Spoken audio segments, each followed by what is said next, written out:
Fighter planes patrol hostile skies.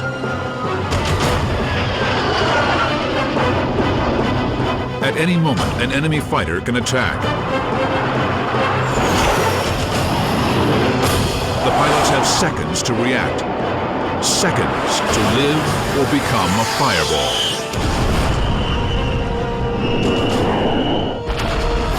I liken it to gladiator work. These are fights to the death. And it only ends when you kill him or he kills you. And they're vicious, violent. They end in a big explosion, a lot of fire, the planes burn. That's what it's about. Living or dying depends on winning or losing. And you win and you live. It was a game, in a way. It was the world's most dangerous game. The first time you are at the controls by yourself and depart Mother Earth, you're changed forever. Forever. Supersonic jets, laser-guided missiles, computer-enhanced controls that fuse pilot and plane into one deadly entity. These are the tools of modern dogfighting. But the tactics were born in an era of canvas, wood, and wire. 1914, the dawn of World War I, only a decade since the invention of flight.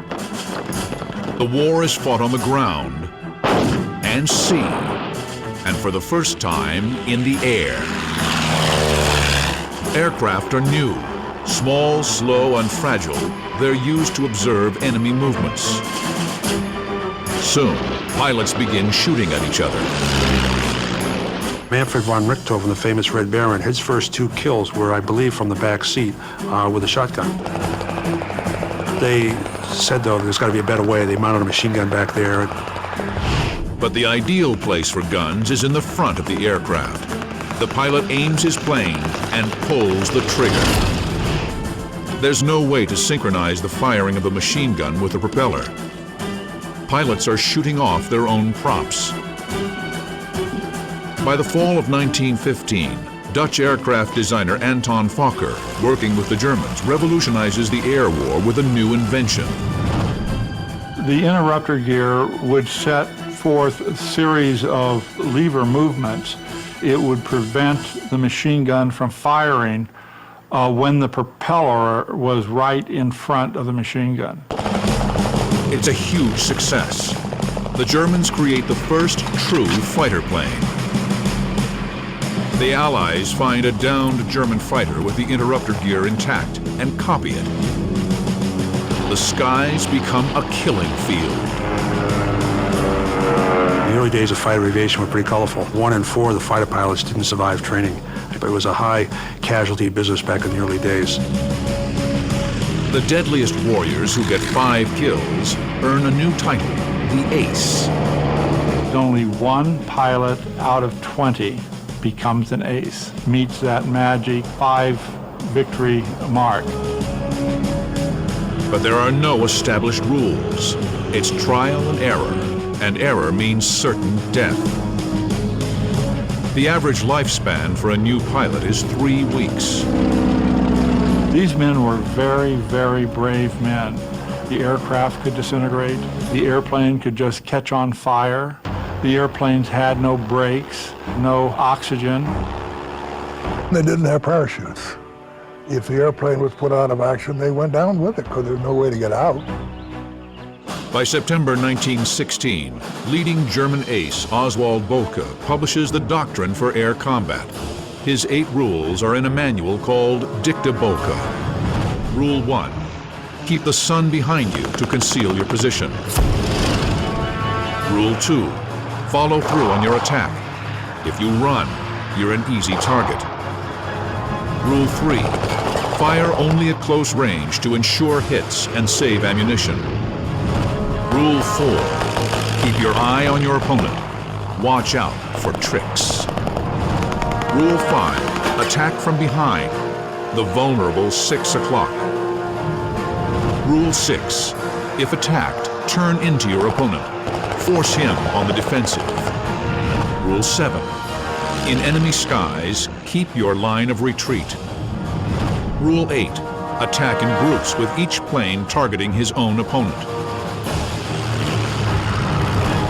Pilots on both sides learn these rules quickly or die. In 1917, America enters the war without a fighter plane advanced enough for combat. They use French aircraft, like the powerful SPAD-13. Among the Americans is a world-famous daredevil race car driver named Eddie Rickenbacker. I went over with Pershing as a staff driver with the original contingent that went to World War I. Eager for action, he's quickly transferred to flight school. There are natural pilots and there are mechanical pilots. And there are those who are sort of in between. He was natural. Rickenbacker wins his first victory on April 29, 1918. By September, he's America's top-scoring fighter pilot with 8 kills, making him the ace of aces. He had a tremendous desire to be the leading ace and to fly fighters, and he knew he could do it. But the title Ace of Aces historically brought 2 things: fame and death. Captain Rickenbacker wrote, "The possession of this title brought with it unavoidable doom that had overtaken all previous holders. I began to feel this superstition was the heaviest burden I carried into the air, but I never could forget the life of a title holder is short." On September 24, 1918, Rickenbacker takes command of the famous 94th Aero Squadron. The Hat in the Ring Squadron scores nearly 70 kills during the war, more than any other American fighter group. Rickenbacker promises his men that he'll lead by example. At dawn the next morning, September 25th, he takes off alone in his SPAD-13 to keep that promise. Now, you're in the cockpit with Eddie Rickenbacker, heading into his legendary dogfight, relived for the first time in state-of-the-art computer animation. At first, Rickenbacker has the sky to himself. Then he spots 2 large specks below in the distance. They're 2 German LVG observation planes, perfect targets. But they're not alone. Slightly behind and 1,000 feet above the LVGs are 5 lethal Fokker D-7 fighters. The Fokker D-7, without a doubt, was the best fighter plane of World War I. It had a very strong engine. It had low maintenance problems. The SPAD was a very good aircraft too. Very sturdy, and it was really great in a dive. Rickenbacker's SPAD is faster than the German Fokker. The 2 planes are equally armed, but the Fokker is more maneuverable. Facing 7-to-1 odds, most pilots would cut and run. Not Rickenbacker. He climbs, following Volka's first rule. He comes out of the sun. That's important. He has the sun to his back and they can't see him. As the enemy formation passes, Rickenbacker idles his engine. It allows him to attack silently and eliminates the vibration from the engine that's so violent it can ruin the pilot's aim. Rickenbacker noses down in a steep dive. He realizes that he has a chance to attack from the rear quarter. He chooses to pursue his attack on the tail end Charlie, or that last fighting aircraft, that Fokker. Rickenbacker employs Volka's 5th rule: attack the exposed 6 o'clock. The Fokker spots Rickenbacker. Too late. Rickenbacker opens fire with his 2 Vickers 30 caliber machine guns. The 4 remaining Fokkers, stunned at Rickenbacker's sudden attack, scatter.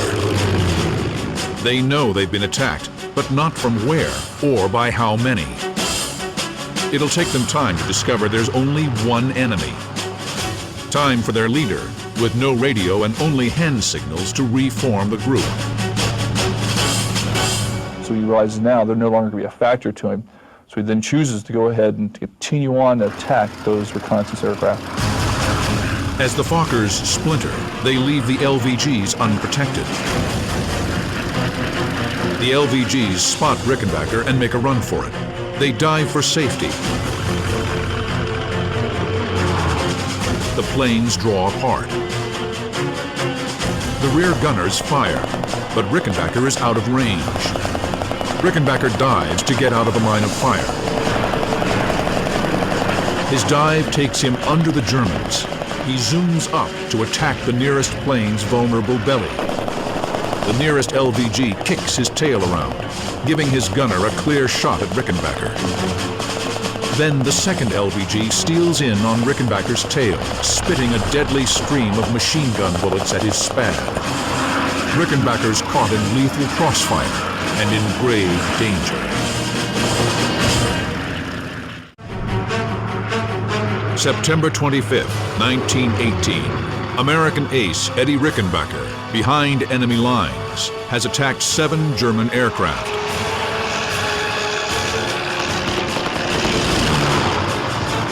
He's taken out one Fokker, causing the fighter escort to splinter. He presses his attack on 2 heavily armed LVG observation planes. The 4 remaining Fokkers are still trying to regroup. As the LVGs fire, tracer bullets streak past Rickenbacker's cockpit. So now Captain Rickenbacker has to find a way to maneuver his aircraft into a position where the LVGs can't shoot. It's pretty tough. Rickenbacker zooms upward to gain altitude and get out of range. Then he rolls over and dives down to attack the nearest LVG. The LVG carries a 7.92mm Parabellum machine gun.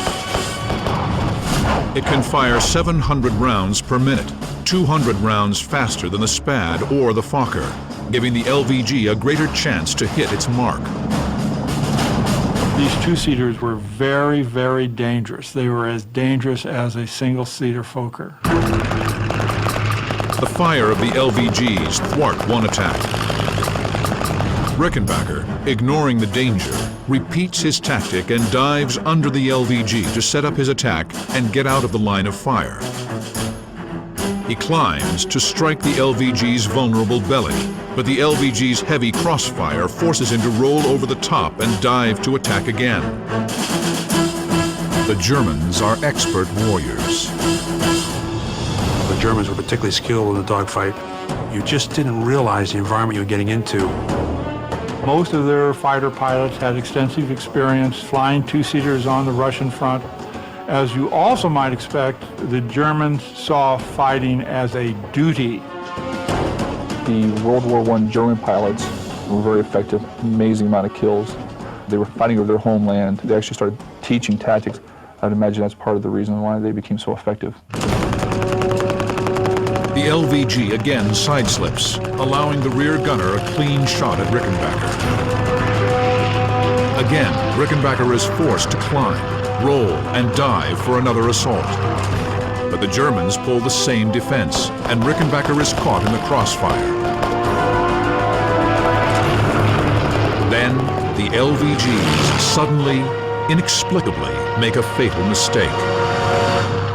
On the 4th pass, for reasons which no one will ever know, the 2 LVGs separated and gave him some space.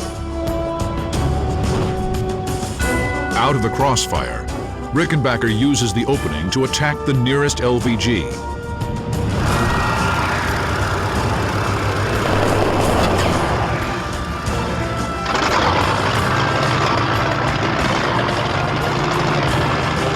The Fokker escorts have regrouped and tear to the rescue of the surviving LVG. Rickenbacker sees the Fokkers diving toward him and decides 2 kills is enough. The 4 Fokker D7s did not follow him. That's not unusual for either side to say the fight is over and we've had enough. He has faced 7-to-1 odds, destroyed 2 of the enemy, and escaped to fight again. I came out of World War I without a single scratch.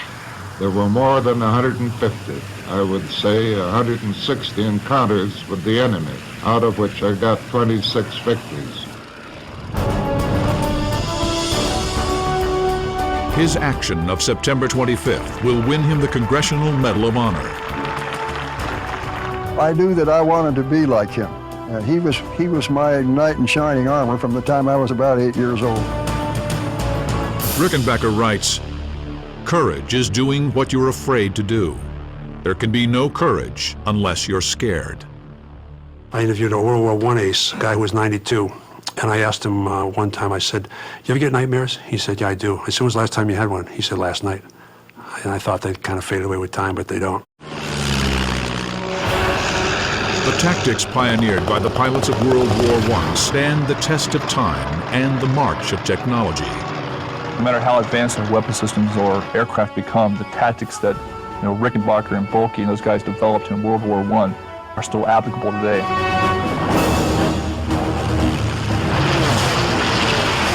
By World War II, just over 20 years later, the fighter has evolved into a powerful weapon more than 300 miles per hour faster than the Spad. The changes between World War I fighters and World War II was power. We now have aircraft that have more horsepower, they can go faster, they can go higher. They also carried better weapon systems. They carry more guns with longer range, more ammo, and a bigger punch than the Spad's 2 30-caliber machine guns.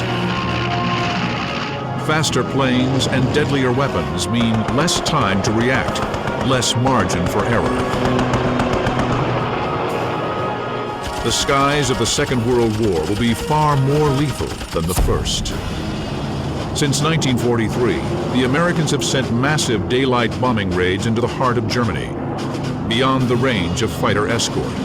The heavily armed bombers are expected to defend themselves against swarms of enemy fighters. The daylight raids proved to be quite unsuccessful, and we suffered some heavy losses, losing as many as almost 60 bombers during one mission. The losses mounted. September 6th, 1943, 45 B-17s destroyed. October 14th, 1943, 65 B-17s destroyed by 1,100 German fighters. The Air Force called it Black Thursday. 600 men went down on that day, and it almost put an end to the daylight bombing. They said, now we gotta have fighter escort. Well, we just can't do this without it. By late 1943, the Allies finally have a fighter with a range of over 1,300 miles, enough to escort the bombers deep into Germany, the P-51 Mustang. Starting in December 1943, they begin guarding the bombers, forcing the Luftwaffe to dogfight over its own skies.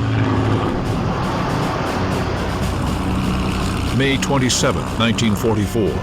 American B-17s take off from bases in southern England. Soon, they're in the skies over France. The mission? Destroy Nazi synthetic fuel factories in Germany. The huge formation is escorted by the P-51 Mustangs. Leading a group of 4 Mustangs is Old Crow, piloted by Captain Clarence Bud Anderson.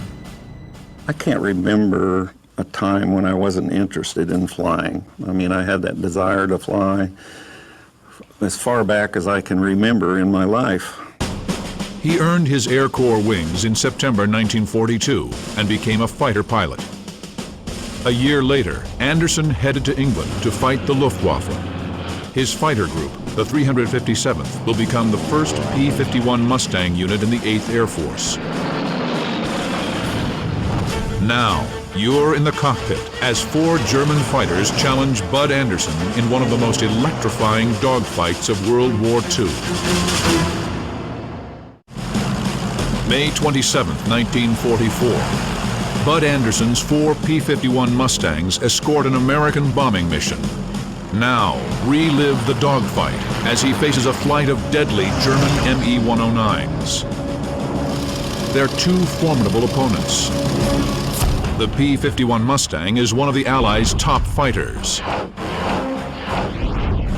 It was a tremendous airplane. It was good at high altitude, good at low altitude. It was very maneuverable. I think in the hands of a good pilot, it could hold its own or do better than any of the enemy airplanes. The Me-109 entered service in 1937. A favorite of the Luftwaffe, over 35,000 were produced, more than any other fighter in history. The strengths of the 109 were that it was a very small but very fast aircraft. It was very difficult to see. It had a very low profile, and it also had a very good zoom rate. It could climb very quickly. The P-51 is faster and turns tighter. It flies over 3,000 feet higher than the Me-109. But the Me-109 is more heavily armed and is a battle-hardened veteran, as are the men who fly them.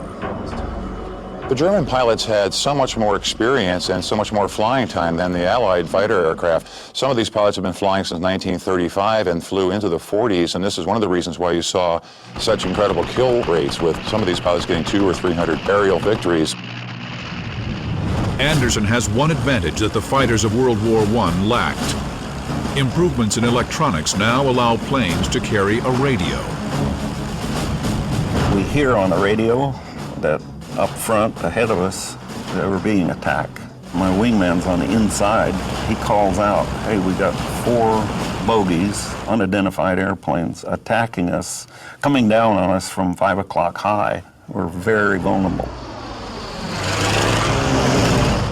The opening moves of a dogfight are critical. Anderson can go left, right, straight, climb, or dive. If Bud turns left, he's in the angle of attack. If he goes straight, the Messerschmitt, its dive giving it superior speed, will overtake him. His only hope is to break right.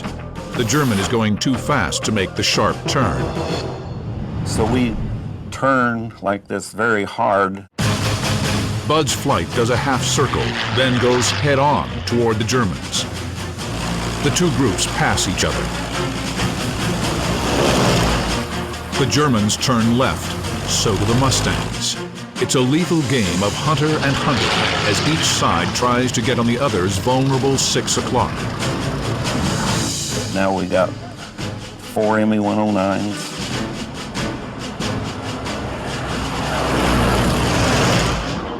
We got 4 Mustangs coming around. They want to fight. So they're coming around. And we're coming around now in a big left circle. This goes about 2 times. Each time we come around, I'm a little closer to getting in trail with them. So we've turned their advantage now to our advantage. Bud is here. The Germans are here. The Mustang's tighter turn gives them an inside track. The smaller turning radius allows the Mustangs to close in. Anderson's plan? Use this advantage to get on the Me-109's tail. Line up, fire. You do all this stuff by instinct. You don't have it all figured out. You do it instinctively. The Mustang's 450 caliber machine guns carry nearly 1,300 rounds, but that's just 20 seconds of ammo. Anderson needs to make every shot count. We were all young, indestructible, I hope. I knew it was a lie, but you had to think that way. The Germans spot the Mustangs closing the range and make a run for it. But with a top speed of 441 miles per hour, the Mustang is over 50 miles per hour faster than the Me-109.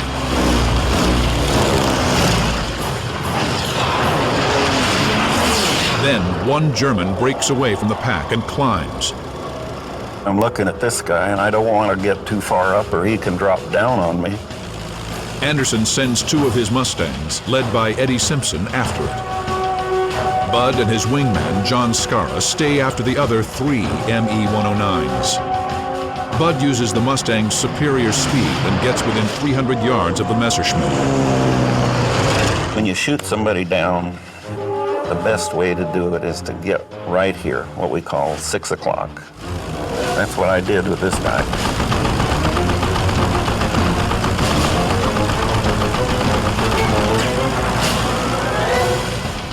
The wounded 109 does something that amazes Anderson. He keeps flying upside down. And I thought, what the heck's he doing, you know? If he's gonna run away, he just would roll over and pull away. I'm sitting there right side up very comfortably and pump some more shells into him. It was Anderson's 6th kill of the war.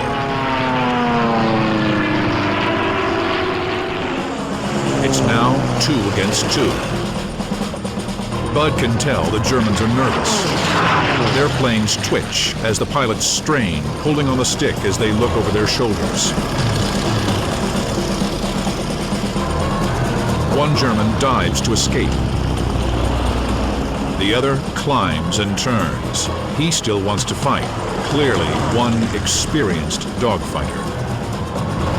When you saw a German airplane, you treated him like a Red Baron. I mean, you used every advantage you had over him, and without the knowledge of knowing who was in that airplane. Bud tries to follow the Me-109. The German turns a hard left. Bud realizes he's going too fast to make the turn. He passes the German and climbs, trying to gain the advantage. Bud is now above the German. If the German continues to turn, Bud can drop on him. If he dives, Anderson can give chase.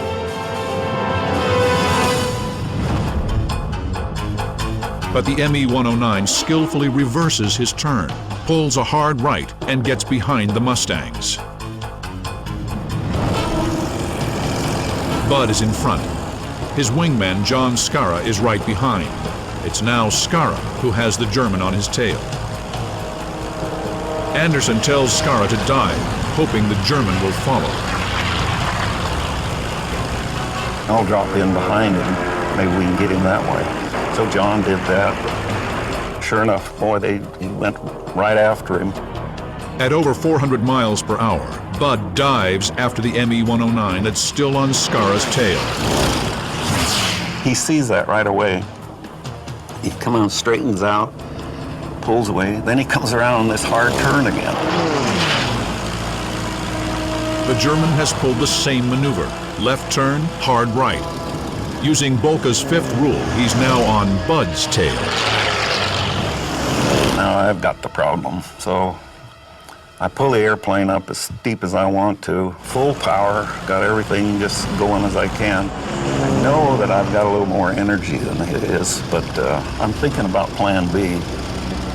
In Bud's head, he knows that energy, or airspeed, is life. Anderson's in trouble. It's the only time in his Air Force career that an enemy fighter is behind him, almost making a perfect attack. Here you are, one-on-one, kill or be killed. There's big odds that you might not make it. You might be killed in this thing. And you wonder inside, how am I going to perform personally? Am I going to run or am I going to fight? You don't know. I mean, you can train, but the actual thing is real. It's real. One hit from the German's 30mm cannon could shred his Mustang. Life or death is seconds away.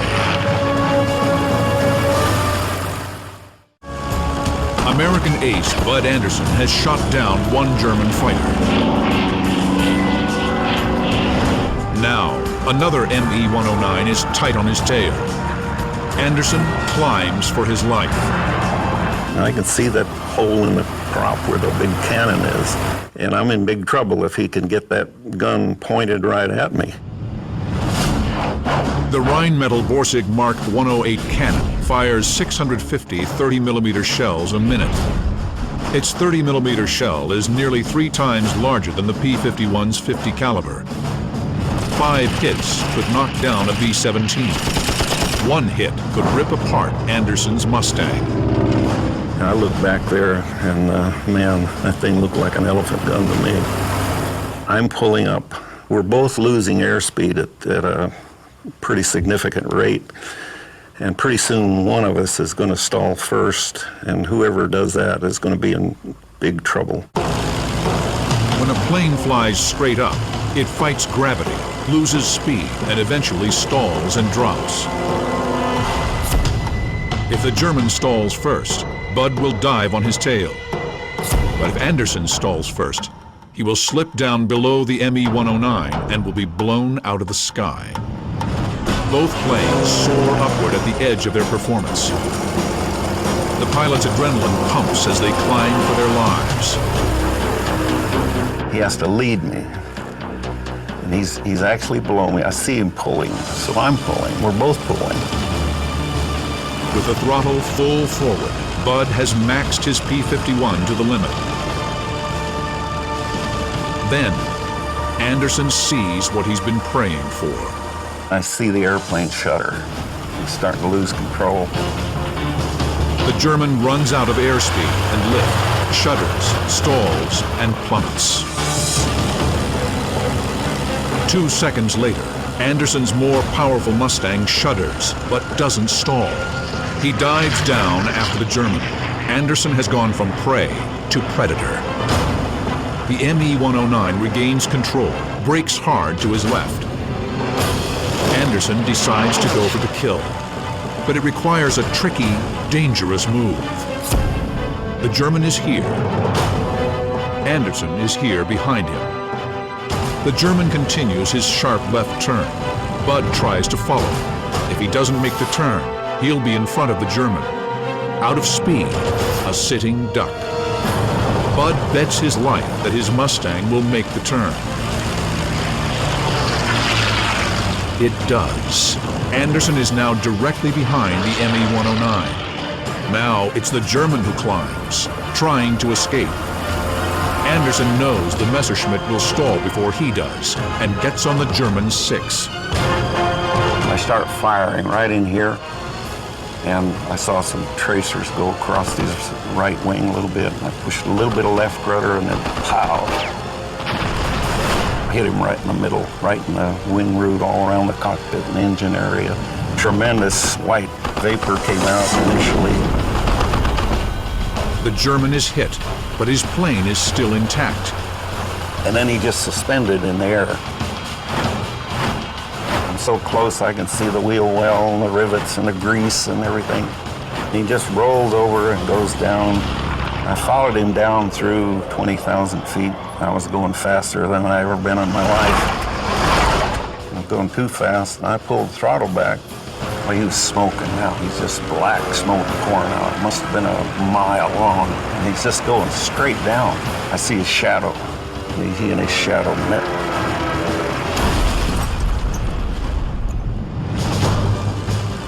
It was a triumphant day for Anderson and the 3 other Mustangs. Attacked by 4 enemy aircraft, they broke the attack, then turned the tables, destroying 3 of the enemy. Of the B-17 bombers dispatched on that mission and escorted by the Mustangs, only 12 were missing. The Germans lost over 34 fighters. The raids on the synthetic fuel factories were a success. In only 2 months, Germany's oil production was cut in half. The Mustang and men like Bud Anderson saved the daylight bombing campaign. They also saved thousands of lives and turned an Allied disaster into victory. As the Germans lose veteran pilots, new, poorly trained replacements become cannon fodder for the Allied fighters. By the end of the war, the Allies decimate the once mighty Luftwaffe and control the sky over Germany. Anderson flew 116 missions in his old Crow, had 16 1/4 kills. He never sustained any serious injuries, but some of his squadron mates were not so lucky. I had a tremendous relationship with the members of my squadron. I thought so much of them that I actually named my son after 2 of them, and both of them were killed in combat. Jim Browning was one. He later got shot down when he made a head-on pass with a German jet, Me-262, and they collided. Both of them were killed. Eddie Simpson was the other one. He was my wingman. Anderson would stay in the United States Air Force, serving in post-war Korea and flying combat in Vietnam. He retired in 1972. Chuck Yeager, his friend and squadron mate, calls Bud Anderson the best fighter pilot I ever saw. The piston-engine fighter reaches its zenith in World War II. Even before the war ends, its days are numbered, and the sound of air combat will change forever.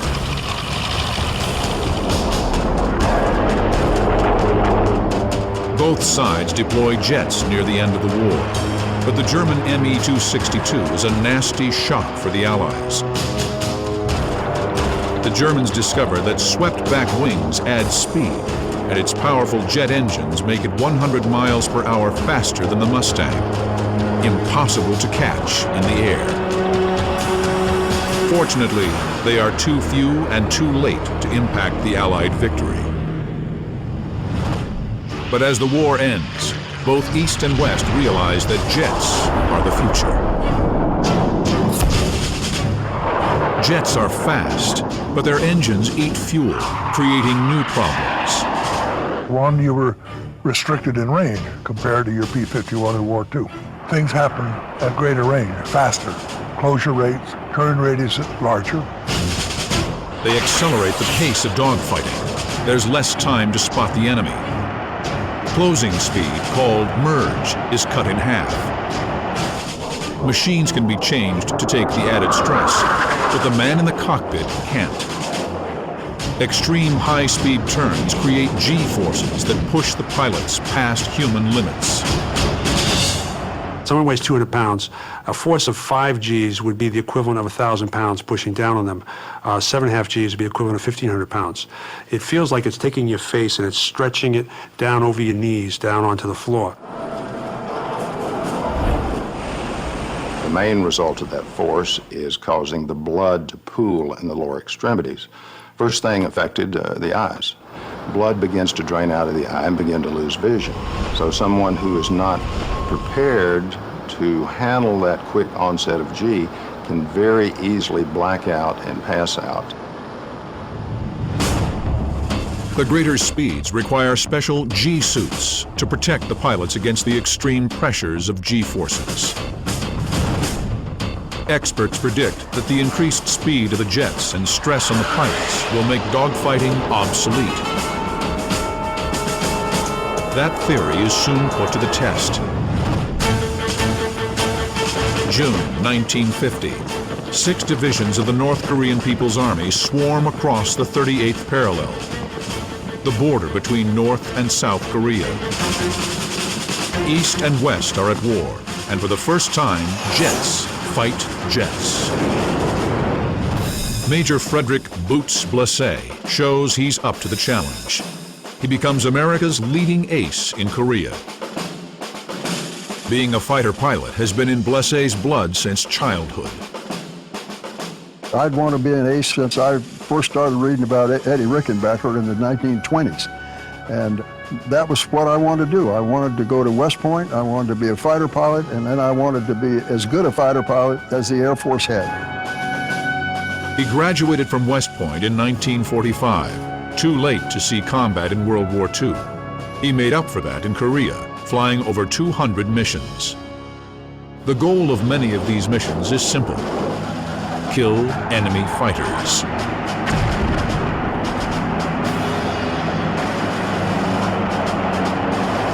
Since November 1950, the skies are dominated by a fast, high-climbing opponent, the infamous MiG-15. Some MiGs are flown by hastily trained North Korean and Chinese pilots, but others are secretly flown by Russians. These World War II veterans are well-trained and experienced dogfighters. The MiG was a formidable opponent because it would do a lot of things that you couldn't do. And The main thing you had to be careful of was not fighting his fight.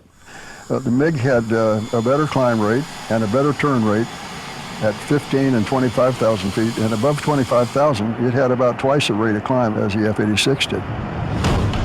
The MiG is also heavily armed with a 37mm cannon and two 23mm machine guns.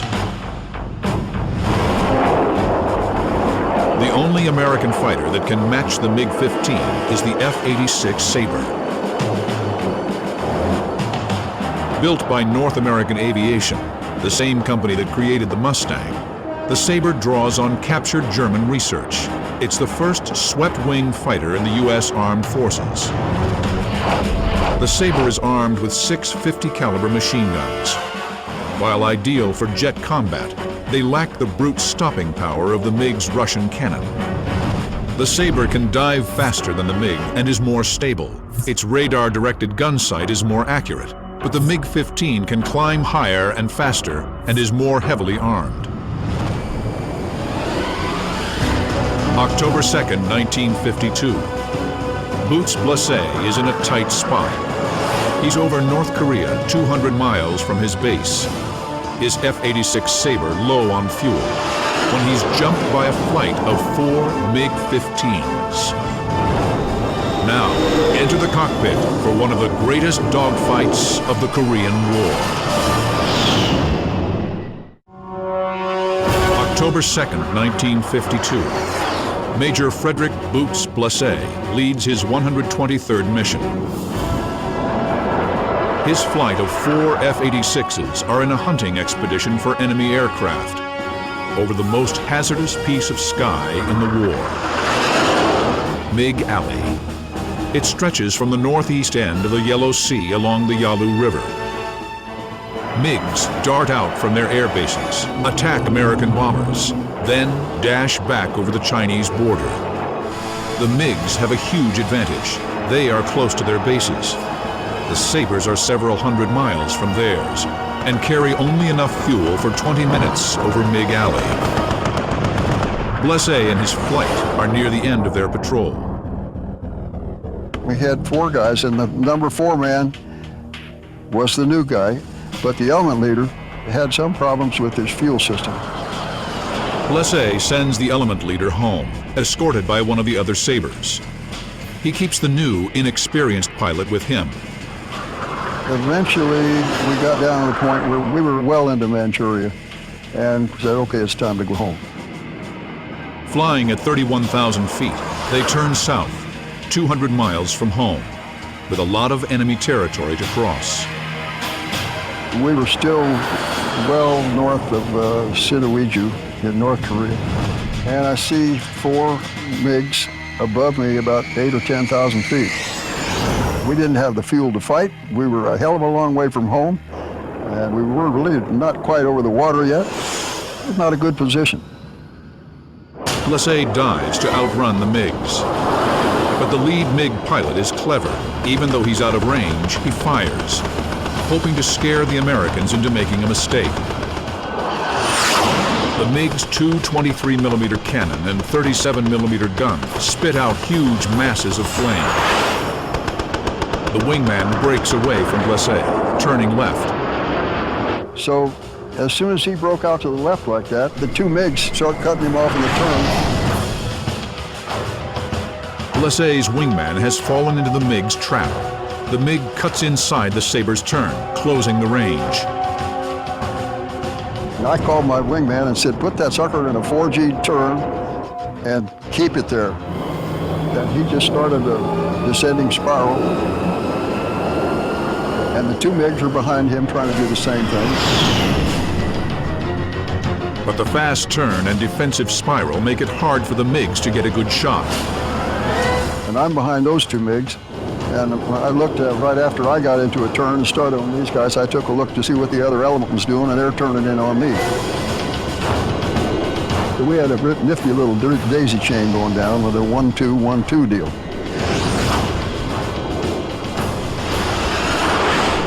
At 18,000 feet, Blessé gets the break he's hoping for.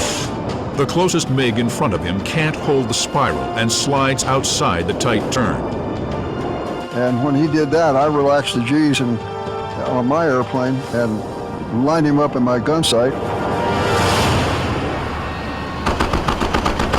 In a spiral, G-forces pull on bullets, making it almost impossible to get a clear shot. But Blessé is an expert marksman. A bunch of stuff flew off of him, some stuff out of the engine puff, and off he went. He took off. That leaves the MiG on his wingman's tail unprotected. He rolls away and escapes to avoid becoming Blessé's next victim. But Blessé still has 2 MiGs on his tail. He orders his wingman to fly home.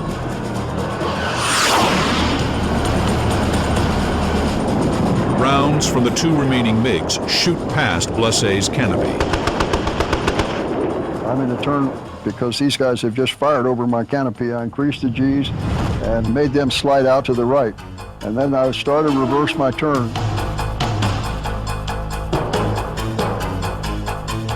Boots, using his training and experience, pulls up, reverses into the MiG, then rolls over in a dive. He's now above and behind the MiGs, ready to attack. And the minute I did that, this guy could see that he was going to be had if he didn't do something. So instead of trying to turn with me, he just rolled into me and headed for the deck, and his wingman went with him. Blessé lets the MiGs escape. He has no choice. I didn't want to fight with him. I didn't have the fuel. By now I'm down to about 900 pounds, maybe 1,000 pounds of fuel. I'm damn near 200 miles from home, and I'm already starting to calculate whether I can make it or not. Blessé climbs to save fuel and reaches 11,000 feet. Then, out of the corner of his eye, it's another MiG on his 10 o'clock, closing fast. I thought, boy, school is really out. I can't even go 1 turn with this guy. I don't have the fuel. Above all, I've got to get out over the water. But Blessé, still over North Korea, is a long way from the Allied-controlled sea. Enemy propaganda broadcasts have singled him out by name. As America's leading ace, he's a sought-after prize. It hadn't been more than 2 weeks since Pyongyang Sally had been on the shortwave radio, and she said, "Oh, Major Blessé, I see you've got your 8th kill today, but we're going to get you, and when we do, we're going to hang you from the Han River Bridge." The MiG, incredibly, doesn't see Blessé's saber, which was low and to his right. Blessé faces a hard choice. The MiG is meat on the table, but if Blessé goes for the kill, he might lack the fuel to get home. I'm thinking, why does this happen to me when I go on mission after mission after mission, and I got all kinds of fuel and I can't find them, and here I am when I don't barely have enough fuel to get to the water, and here's somebody to fight with. I said, oh, what the hell, why not? I flipped it over into a turn, pulled up close to him. I came up underneath him and shot him down.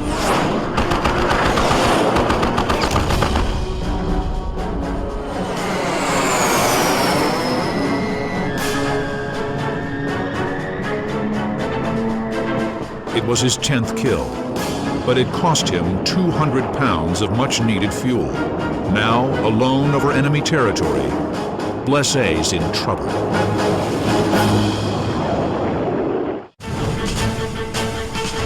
October 2nd, 1952. In the skies over North Korea, Frederick Boots Blessé has just destroyed an enemy MiG, but his fuel tanks are now dangerously low. I got 3 alternatives right now. I would like to get all the way home. If that doesn't happen, if the winds are wrong, I don't have enough fuel, maybe I can get to Pangyangdo. Pangyangdo Island has an Allied radar station and 5,000 feet of hard, sandy beach. It's an emergency landing field, but with treacherous risks. The only problem with it was it had about a 50-foot cliff on each end of the landing strip. But if you're looking at bailing out into the 3rd most shark-infested bay in the world, or maybe taking a crack at that 5,000-foot runway, it doesn't look too bad. Blessé still hopes to make it to his base in Kempo. He shuts off his engine to save his last dregs of fuel and glides at 180 knots, the Saber's best glide speed. But within minutes, his Saber losing altitude and the wind against him, Blessé knows he can't make it back to Kempo or even Pangyangdo Island. His best hope is to eject into the shark-infested sea. Blessé restarts his engine, uses his last drop of fuel, climbs back to 13,000 feet, and heads for the coast. Then his engine flames out of fuel, well over North Korea. I got over the coastline. Took a tremendous amount of fire. Heavy 57mm anti-aircraft fire fills the sky. With no fuel, Blessé can't weave to avoid the ground fire. The flak bursts so close, the air pressure forces his wings up. But he runs the gauntlet and dashes to the sea, crossing the coast at only 3,000 feet. On his radio, one by one, his squadron mates try to keep his spirits up. This still kind of chokes me up thinking about it. It was a very, very emotional moment for me. I remember after the last guy stopped, I sat there for a full 8 or 10 seconds and I thought, God, what a wonderful bunch of guys. Ejecting from a jet aircraft is extremely hazardous. The sudden G-forces can cause severe spinal injury. Arms and legs not tightly controlled can be severed by the windscreen canopy or cockpit walls. Out of the cockpit, the parachute opening can snap the body again, intensifying injuries. Blessé ejects. He and his seat, with parachute attached, are blown out of the aircraft. Luck is on his side as his parachute unfolds and he safely hits the water. Within 10 minutes, Dumbo, the air-sea rescue flying boat, sweeps down and, as enemy shells fall around them, rescues Blessé. The next day, Boots is at a press conference in Japan, then on his way home with 10 kills as America's top jet ace. By the end of the war, the Air Force had lost 78 Sabres, but shot down 793 MiGs, a kill ratio of 10 to 1. This air supremacy kept Allied ground forces from being pushed into the sea by overwhelming numbers. We were dominant because we had a bunch of fighter pilots that were very highly experienced, and we had a good airplane, and we were taught ahead of time by our intelligence people what the MiG could do in relation to what we could do.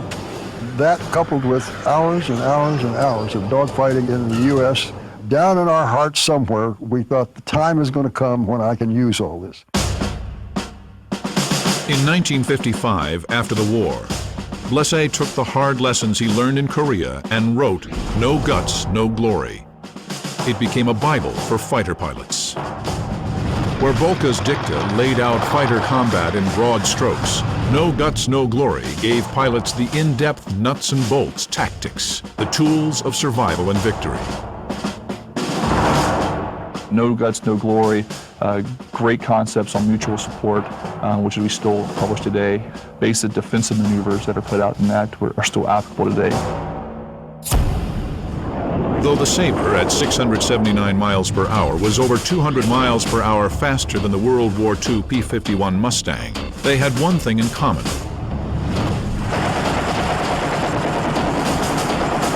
They both fight with guns. That means getting close to the enemy. But the U.S. Navy, concerned that Soviet bomber attacks can threaten its aircraft carriers, needs a weapon that can destroy the enemy at long range. In the mid-1950s, the rocket-powered Sidewinder missile changes air combat forever.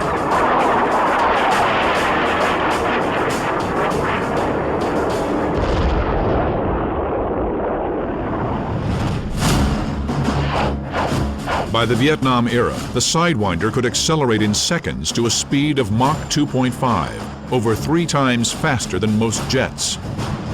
Their heat-seeking sensors can lock in on a target's tailpipe from over 2 miles. Improved missiles like the longer-range Sparrow follow. With the ability to kill far beyond gun range, the experts, as they had with the coming of jets, declare that dogfighting is obsolete. Why did the experts think dogfighting was obsolete? Ha! That really evokes a flood of emotions, memories. Who were the experts, pray tell? People who'd been promoted beyond their capability, way beyond their usefulness, who'd never fought, who looked at manuals, who looked at, I don't know what the hell they looked at. In the late 1950s and 1960s, dogfight training was minimized. The Navy's new interceptor, the F-4 Phantom, was designed to shoot down Soviet bombers only with long-range missiles. Remember, the leadership didn't think there was going to be any more dogfights. It was only going to be shooting missiles at a Russian bomber coming across the ocean. So why would you need a gun? The Navy decided not to put a gun in the airplane. Mistake. Some pilots, like Robin Olds, a World War II ace and future Vietnam commander, pushed for conventional dogfight training. I was called in to account by my boss, who was a two-star general in the basement of the Pentagon, who very mildly chiding me, "Robin, I'm tired of these staff studies of yours about our lack of conventional capability. Mind you, Colonel, we're never again going to fight a conventional war." And I looked at him and thinking to myself, "General, where have you been since 1945? What do you think we've been doing?" The American reliance on high tech will face a dangerous and bloody reality.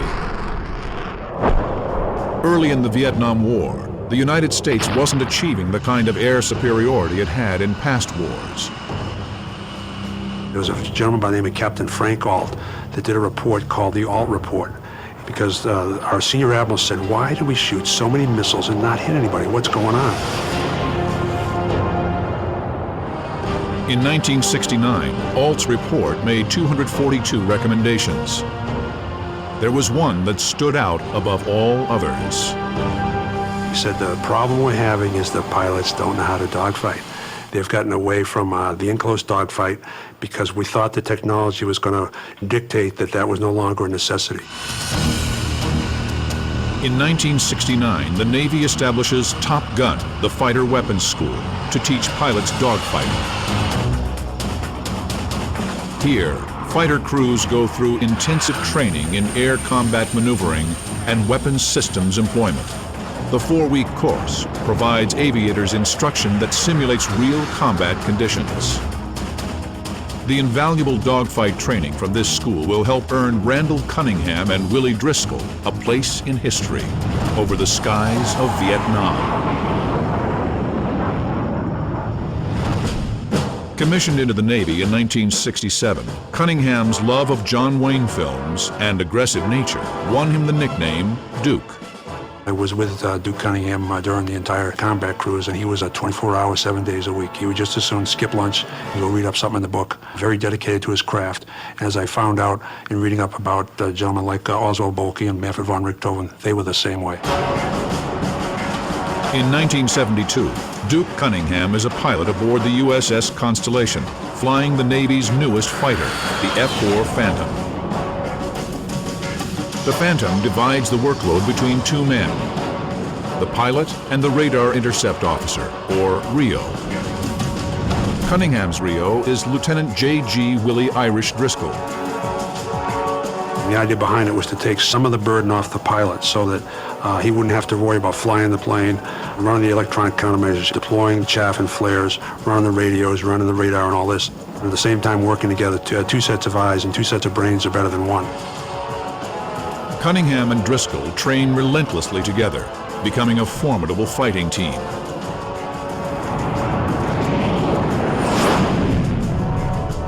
We knew each other's tendencies and strengths and weaknesses. We're welded at the hip, as brothers might be, when you go through something like that. That training will be invaluable. On this day in 1972, they're heavily outnumbered in their F-4 Phantom over North Vietnam by a brutal range of Soviet-built fighters. including the notorious MiG-17.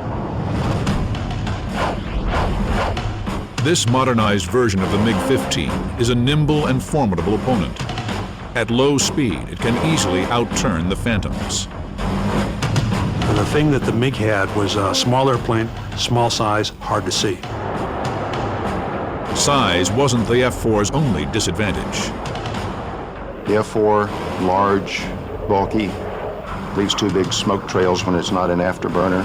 Easy to see, therefore, at long distances. Whoever gets visual first has got a much better advantage.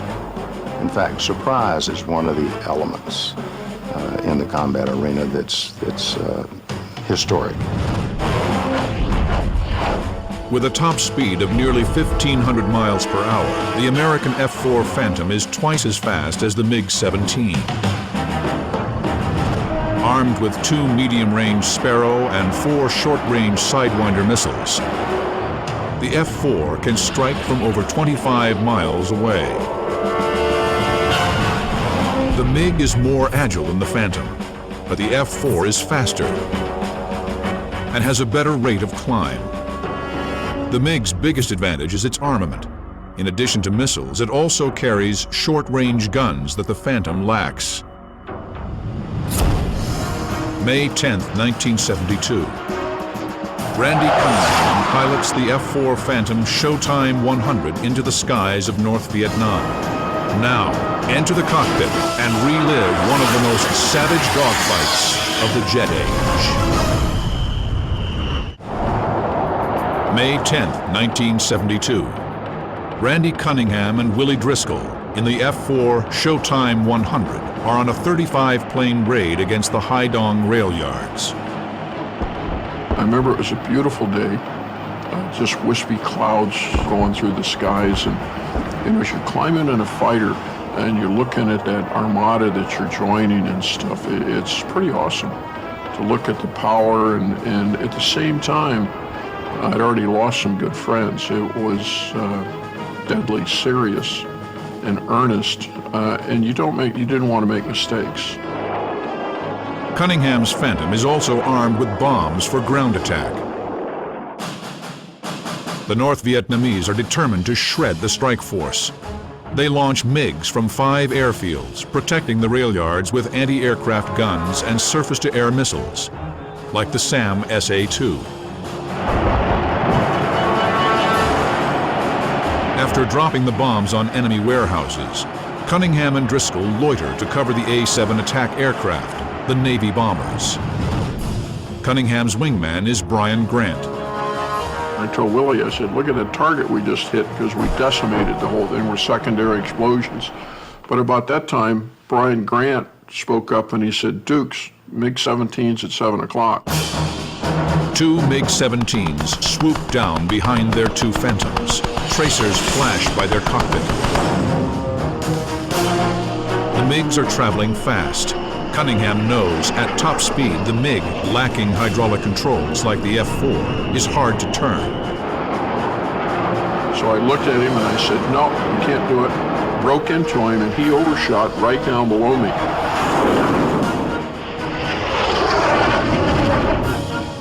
But the second MiG, 1,500 feet behind, rolls up to Cunningham's belly. Brian Grant and his Rio, Jerry Sullivan, tell Cunningham they'll take care of the second MiG, leaving Cunningham free to deal with the MiG that overshot him. I put my nose on him and come through him. I get a Sidewinder tone and squeeze the trigger. A missile literally went up his tailpipe and exploded.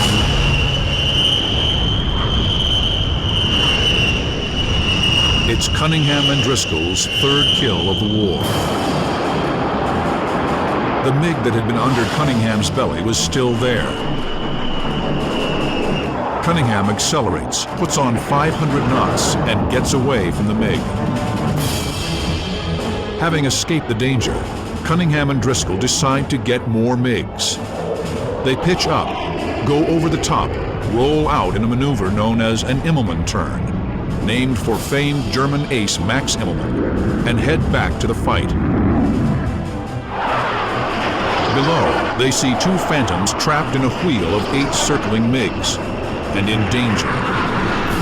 MiGs would fly in a wagon wheel, MiG-17, MiG-17, MiG-17, all the way around, and there was 8 of them. The tactic that they use, if you get behind one of them, there'll always be a MiG behind you. If you don't get in there with them, you fly tangent to it and you go through and shoot them and then go out the other side and keep your speed up. But in that wheel was 2 other Phantoms. As Cunningham starts to head in, an F-4 shoots out of the circle, so close they nearly collide.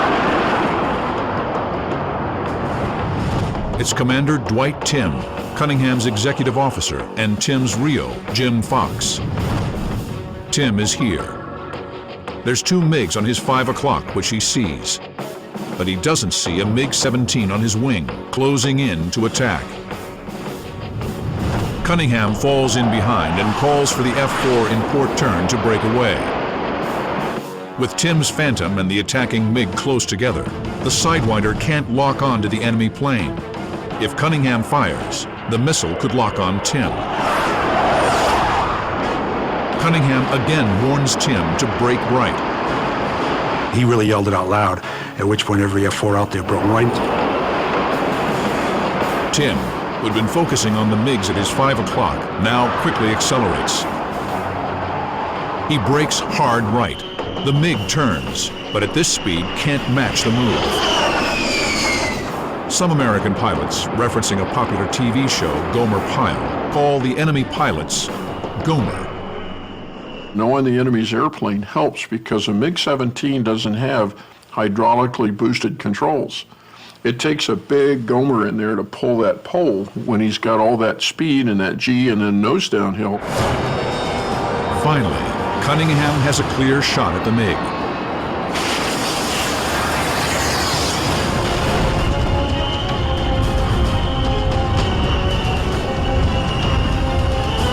It is Cunningham and Driscoll's 4th kill. Then, 4 MiG-21s, watching the fight from above, decide to roll in for revenge. The MiG-21 is a fast, agile, and feared opponent.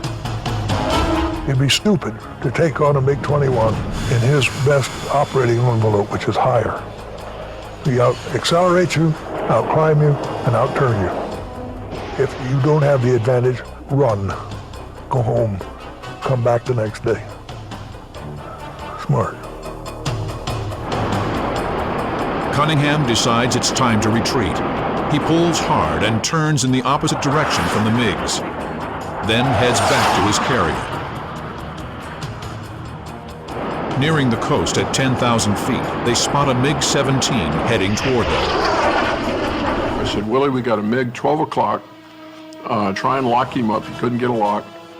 And I said, I'm going to scare the blank out of this MiG. And so I passed right down with full intention, just scaring the heck out of him. Cunningham's made an almost fatal error. He started to shoot at us with his gun. We made a mistake, perhaps we forgot that that's right, they have their gun equipped.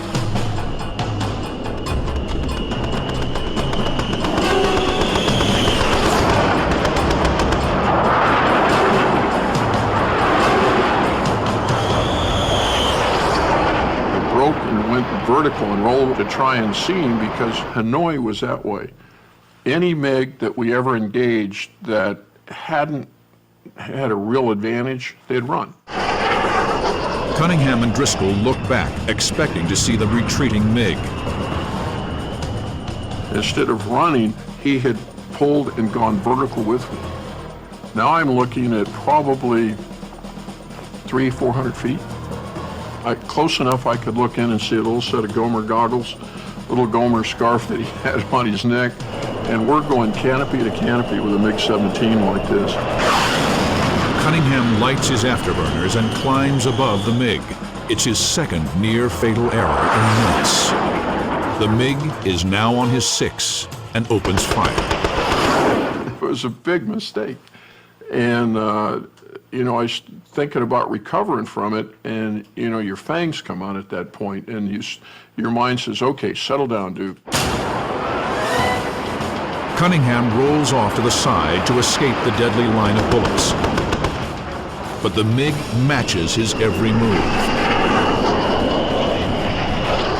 The only rule was there were no rules. It was a knife fight in a telephone booth. After all they've been through, Cunningham and Driscoll are still in for the fight of their lives. May 10th, 1972.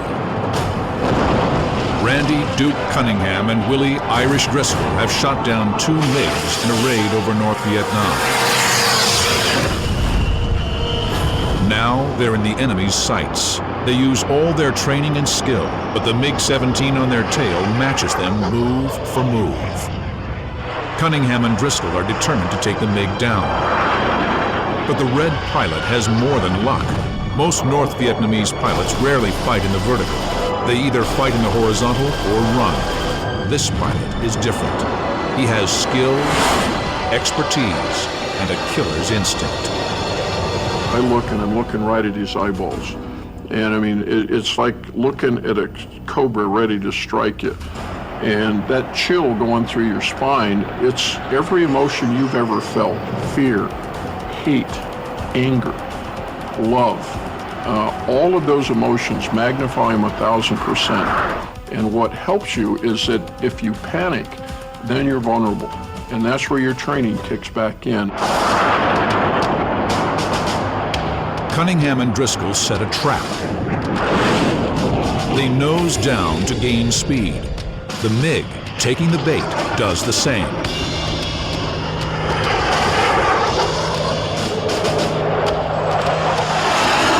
Cunningham pulls up, rolls over the top of the MiG, and gets behind him.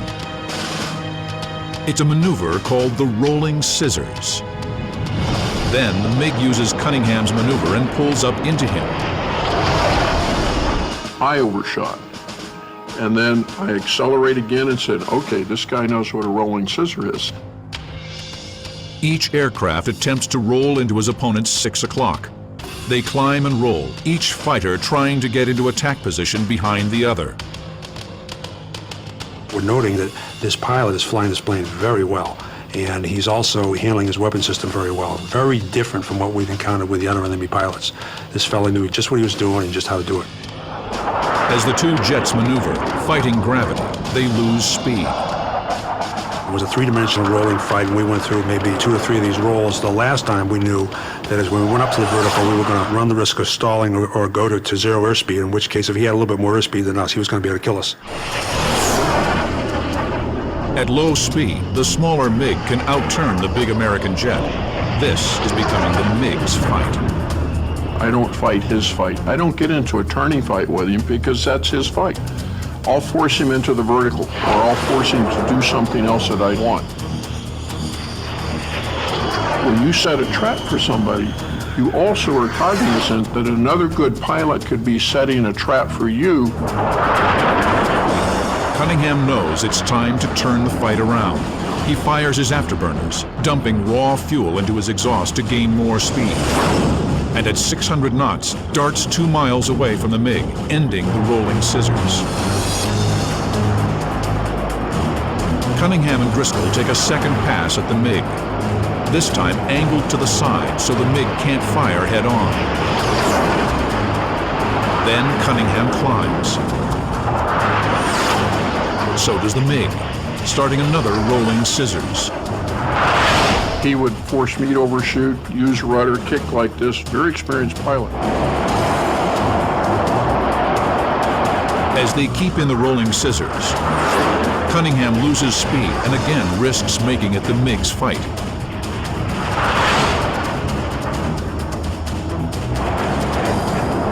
Cunningham is furious.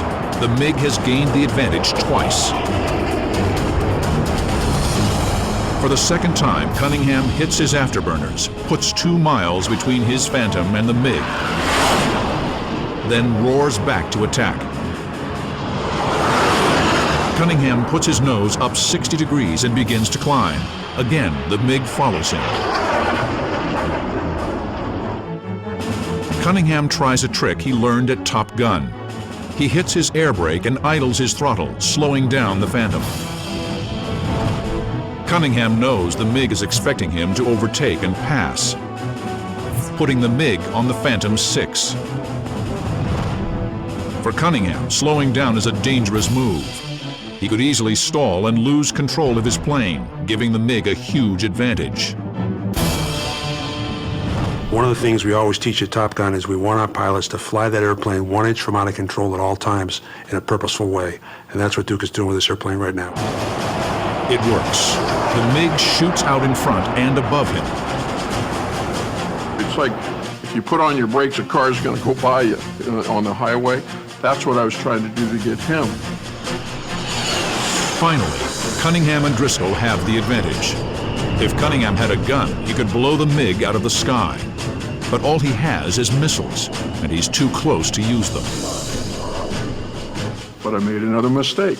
I expected that relative motion to keep going like this, but he ran out of speed, and I ended up about 700 to 800 feet away from him.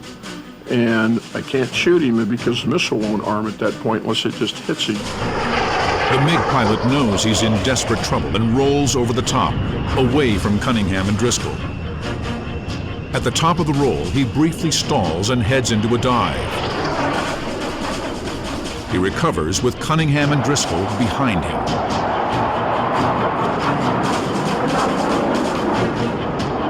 The MiG heads for the ground, opening the range, but hoping the ground heat will prevent the Sidewinder's heat seeker from locking onto him. He just kept running. So when he got nose to tail position, about 2,000 feet, I just stood on the rudder like this, pointed the nose at him and shot him.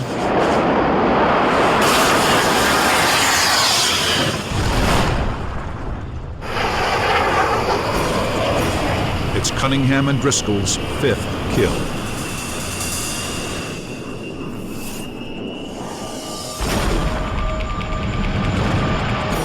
They later discover that this great adversary may have been the legendary Colonel Toon, widely believed to be North Vietnam's leading ace. But celebrations will have to wait. Cunningham and Driscoll are a long way from home. With more MiGs closing in, they roll out and head for the coast. And as I rolled, look up, I could just see a SAM coming, an SA-2.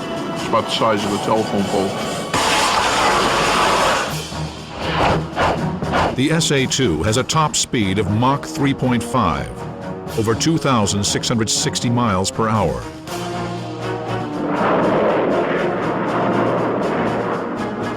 This missile can obliterate jets at 60,000 feet. The first time you see a surface-to-air missile launched at you, the first time there's heavy anti-aircraft artillery, those are stressful, very stressful times. And even after all of the training, you never really know how you're going to handle that until the bullets are real.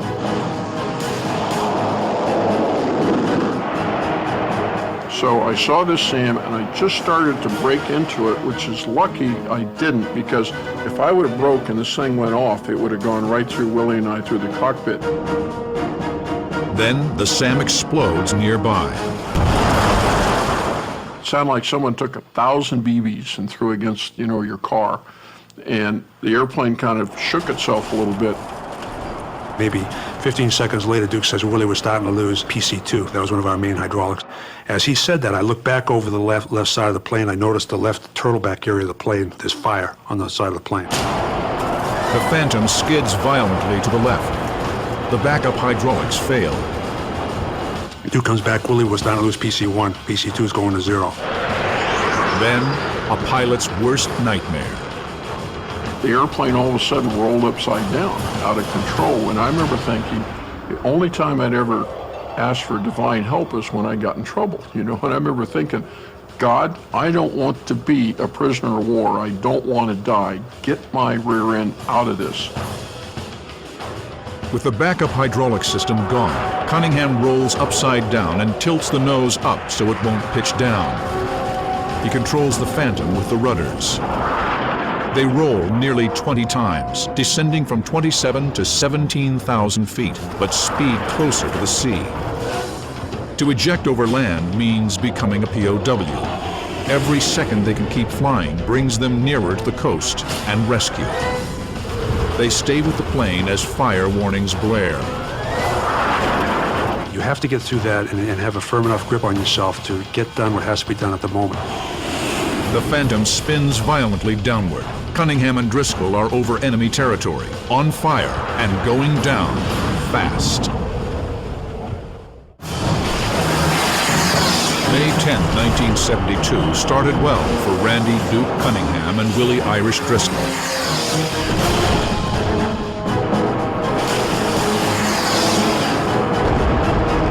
They killed 3 MiGs.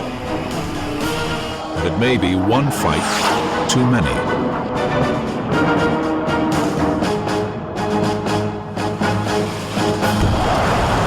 Wounded by a SAM missile, they spin out of control over North Vietnam. Now there was a fire about 40 feet behind us, and Willie said, "Duke's getting hot back here." And I could see the fire out the mirrors, and I put the stick, and the airplane kind of righted itself, and I remember thinking, God didn't have anything to do with this, it was just my superior flying skills. But about that time, the airplane went back upside down, and I remember thinking, God, I didn't mean it, get me out of here.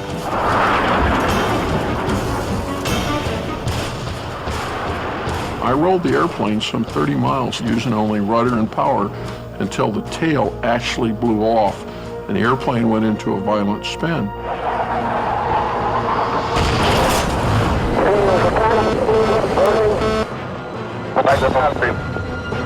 Luckily, the radios were knocked out because there are people screaming at us on this tape. And they're saying, "Get out of that airplane in the spin over the beach, get out of that airplane." I didn't hear any of that, which I was glad. Get out of that airplane. Get out of that airplane. Everyone's going down in the spin off the beach. Finally, they clear the coast. The plane flipped onto its back. I did pretty much a handstand off the top of the canopy. And when he gave me the Willie eject, eject, eject, we have an alternate handle between our legs. It was a struggle to get to it. I just got a couple fingers on it, and they always taught us in training to keep our arms in so we don't break our arms. But I was kind of bent like a pretzel. Pulled it, and then bam, he went off one direction, I went off the other. We had like rockets in the back of the seat, so the rockets fired us out.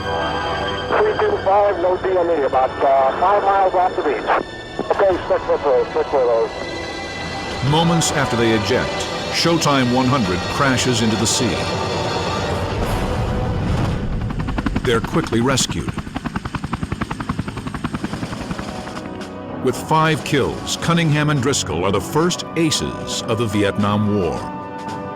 Their squadron, the Fighting Falcons, will have the most air-to-air kills of any Navy unit in Vietnam. Thanks to men like Cunningham and Driscoll, the Americans maintained total air superiority in the Vietnam War, forcing the North Vietnamese Air Force on the defensive. After Vietnam, Cunningham served as an instructor at Top Gun, the Navy Fighter Weapons School. Cunningham retired in 1987 and went on to serve 8 terms as a congressman from San Diego. Driscoll retired in 1988, was asked to join the Navy Reserve in 1990, and is a frequent guest speaker at the Navy's Top Gun School. That's why Top Gun and the Air Force Fighter Weapons School exists, to help our pilots learn and training what they're going to need to know in combat to keep them alive and protect our country.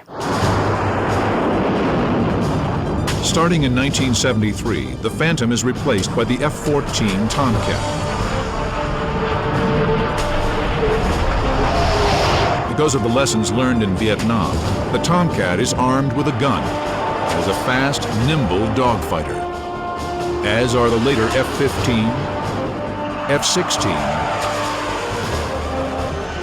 and the Navy's F-18 Hornet. The F-18, for example, can, on a nose-low turn, can sustain 7.5 Gs.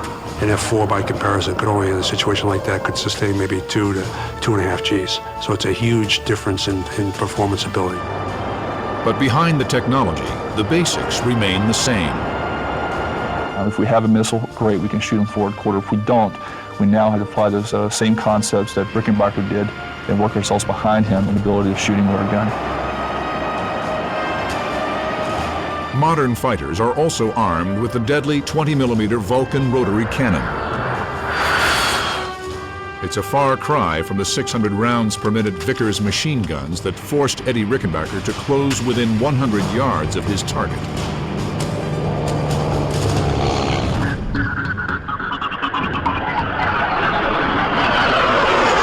In the future, fighters like the F-22 Raptor will combine even greater maneuverability with higher sustained speeds and stealth technology that will render it nearly invisible to enemy sensors.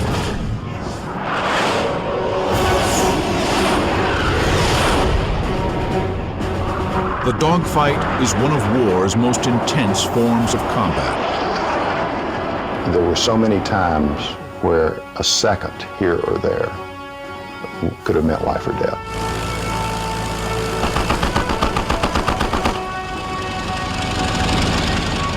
There's another saying that I think encapsulates what it's like to be a fighter pilot. When he sees the enemy, he attacks and kills. Anything else is rubbish. That was spoken by Baron von Richthofen in 1916.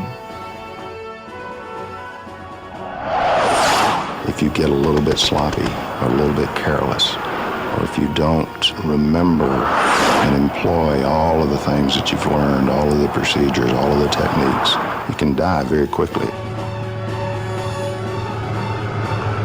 The progress from World War I to the present is staggering. The SPAD-13 had a top speed of 130 miles per hour. The F-18 can hit 1,500. With aerial refueling, modern fighters have an almost unlimited range. Long-range modern sensors and missiles can strike to the horizon. But relying on high-tech can be a fatal mistake. Radars go out, pilots make mistakes, missiles don't work. All kinds of things can happen during the mission to keep you from getting the kill that you think you're going to get at 25 miles and you don't get it at all.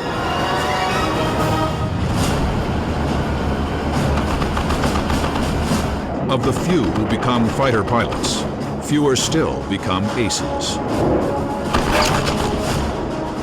I had gotten my 5th kill. I was now officially an ace, and I remember it made such an impression on me. While I was climbing out, I said, please God, I know that you may have to take me before I get through this whole mess over here, but let me get home. Let me get home and tell somebody that I got my fifth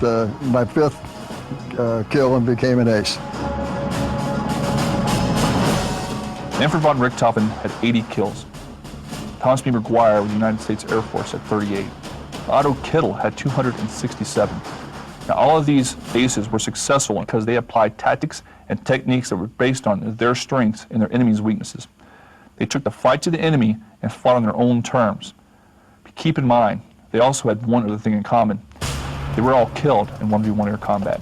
You can't afford to let your guard down, and by no means should you ever go against your own recommendations or your own techniques.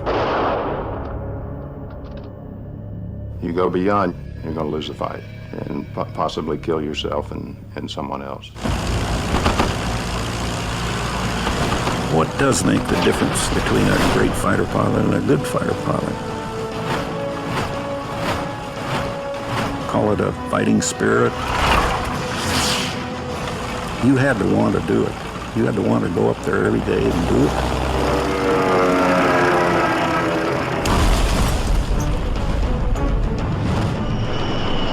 Dogfighting's obituary has been written time and again, and is always premature.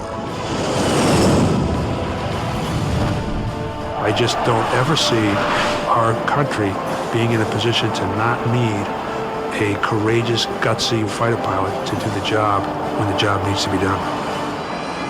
If the pilot is well trained, aggressive, and has the will to win, he'll survive the ultimate test of air combat, the dogfight.